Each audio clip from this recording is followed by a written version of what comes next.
Hi there, my name is David Taylor and I'm a director at IAB. Today I'm absolutely delighted that I'm going to be joined by Jodie Newman, who is Head of Compliance and Professional Standards at IAB. And we're going to be covering quite some interesting topics, which we'll pick up on what we were talking about last time with Sarah, which was essentially globalization and certainly that's impact with our members. So in terms of obviously within your role, which is a really vital role within IAB, what is it about compliance and professional standards that our members particularly should be taking into account? Yeah, thanks for having me talk today, David. The underpinning values of compliance, whether it be with the money laundering regulations, which is principally what our members in practice need to adhere to, or by the IAB standards that we set in addition to that, are that it really ensures that there's the support given to the really worthwhile fight against organised crime, Right. about illicit funds being reintroduced into society, and those kind of things that no one would want to play a part in. But our members' businesses can be used to facilitate that. They can be taken advantage of their professional skills that they're being put on offer to the public, can be abused by people who want to use them for bad purposes. Right. And compliance with a certain set of regulations and standards means that the chance of that happening is reduced. It also helps them to play their part in the wider country's efforts across the banking sector, the legal sector, estate agents. They all have been identified as real key professional areas that can have a joined together effort through compliant action to fight money laundering and other criminality ultimately. Well, I think particularly in the light of what happened with the invasion of Ukraine, how would you say that invasion and the consequences of that have really affected the regulatory regime, both in the UK and globally? Well, straight away out of the government response, both in the UK and around the world, we saw a massive increase in the amount of sanctions being applied.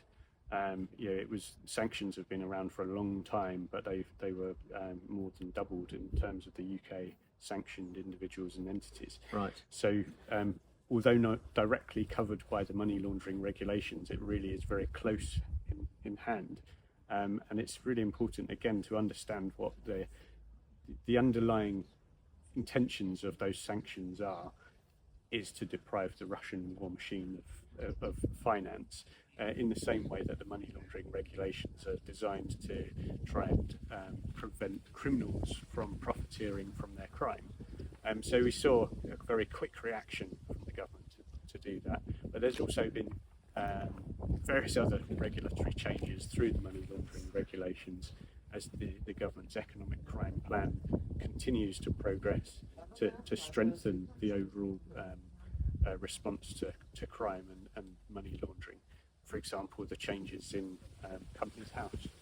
So that's something that our members are directly affected to. They're trying to increase the quality of data, because we know that the quality of data in Companies House is not particularly reliable or good, and yet it's so vital to be able to understand who controls the companies through which so much finance flows. And I think clearly what you're saying is I guess that the whole regime is very much more interconnected now, and I think in the past members might have thought, well, this doesn't really impact me. However, we understand that many members will have lots of clients who may have their own clients, their own suppliers, their own affiliates who are operating internationally, and where those money flows might go, we don't necessarily know, and therefore that's why it's so important that we have some sort of regulatory regime which counters that. So I know, obviously, at IAB we've been really focused hard on, certainly on the last few years, around compliance, around AML, and we've developed our own bespoke product, AML Complete. Jodie, would you be able to briefly outline what the product is, and maybe what makes it different from the other products out on the market? Yeah, absolutely. As you say, we've been heavily involved in supervising all of our member firms for a number of years, and we, as an organisation, have taken the learnings from over 500 inspections that we've done, going in and seeing where members achieve success and where they struggle. On top of the support that we offer and contact that we have with members through other sort of communication channels, and that brings various themes through, one of which is that although each practice has to be responsible for addressing compliance in the way that they feel is right for them, very often we see a sort of more of an old-fashioned pen and paper tick box approach taken to keeping on top of compliance that misses the sort of risks that practices really need to be aware of. So we were seeing that although there's technical compliance with the obligations to fill out checklists, risks were being missed, and they would be even when they were circled, yes, they were present, they wouldn't then go through and be recognised as a practice. So Complete as a project is something to try and assist members in flagging up those risks where they would have otherwise perhaps on a different system through a more manual process have technically complied with the regulations and spent a lot of time and investment doing that, but not achieved the real key thing of identifying the risk, and so almost wasted their time to some degree. So Complete is really there to try and make sure that those risks that are present, that we see, and as we sit on a number of different groups within the supervisor and law enforcement society, we can react to those risks as they develop and let our members know and bring them to the forefront of their risk profiles so that they can then go on and address them. It's still down to the practice to identify them and consider them and react to them, but it's an extra helping hand in an area that we've seen that our members historically have really struggled with. That's interesting. I think we have used technology like many forward-thinking organisations, and we've tried to harness that technology to make a product which is really very highly intuitive and is beneficial to the member in the long run. I have heard, though, I mean, clearly, if we're operating in a more regulated, more complicated global environment, clearly risks are going to be higher. The time spent in actually understanding data flows and the information they've got on clients. I know that some members have found some of this to be quite cumbersome, but I guess it's part and parcel of operating in a modern world, isn't it? It is, yes, and I think that there are always changes occurring where the demands are put onto practitioners, and we're hoping that through this we can sort of dynamically move once they've uploaded their clients onto the system, which we know is a significant task in its own right. It's then about maintenance, and as we see risks change, we can react to that and update the system so that it identifies that for the members. Likewise, when their clients change in an old sort of paper system, it would be very, very frequent. We would find that their corresponding risk assessments wouldn't update with them. Whereas if you've got a sort of more of a dynamic system like this, I think it jogs your memory to refresh at key points, and you can go in and you can update and be sure that you've got all of the information about risks that your regulator has told you, and it's transferred onto your clients rather than having to cross-reference and sift through pieces of paper to try and find Do I have one of those clients that this particular risk now has emerged as the world changes? So what I'm hearing, Jodie, is it's very much a useful investment in time on the product early on will reap dividends, not only just in the medium term, in that you're able to stay updated. We can obviously update members through updates to the software, etc.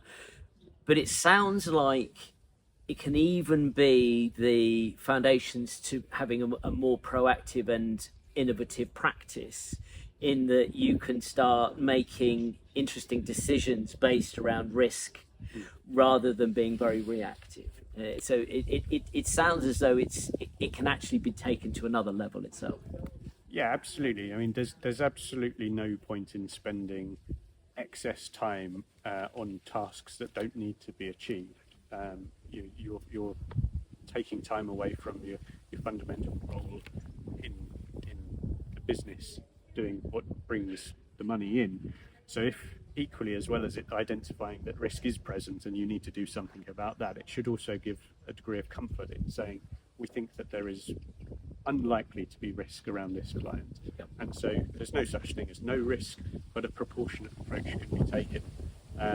Whereas we see in some cases where members don't understand risk and are concerned about it, they throw the kitchen sink at everything, and it's time, money, and effort, and it still doesn't really achieve anything fundamentally because they don't know why they've done any of it. Yep. So this is about trying to tease out where the risks are.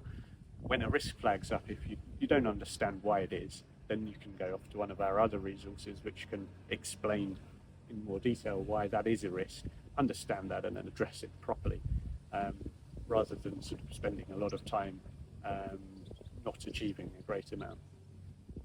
I guess what we're doing is essentially future-proofing not only ourselves but also our members, and ensuring that we've got the type of products and services and support that can enable our members to be able to grow their practices safely, but equally they can start evaluating and making decisions, intelligent decisions. I guess some of the other videos that we've had with Sarah, we've been talking about some of the other developments, including data.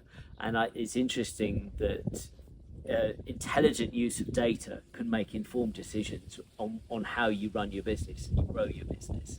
And I guess the compliance and regulatory regime, that is similar data, and as soon as you've got on top of it, which it sounds as though that's what we're trying to move towards with our members, once you've got on top of it, it's about then, okay, how can I intelligently use this data? How can I intelligently use this piece of software to potentially radically alter my business going forward? And it's that to me is very exciting. But clearly, I know that whenever you have a new piece of software, I'm sure many members will remember when the first sort of accountancy software came in, they were sort of scratching their heads and saying, "Oh no, this is going to be so complicated." But really, just drawing into conclusions, we've obviously got AML Complete, and all our members are on that platform. If there are members watching this today who want to learn more and find out more, well, what resources have we got, and how would we be able to help them going forward?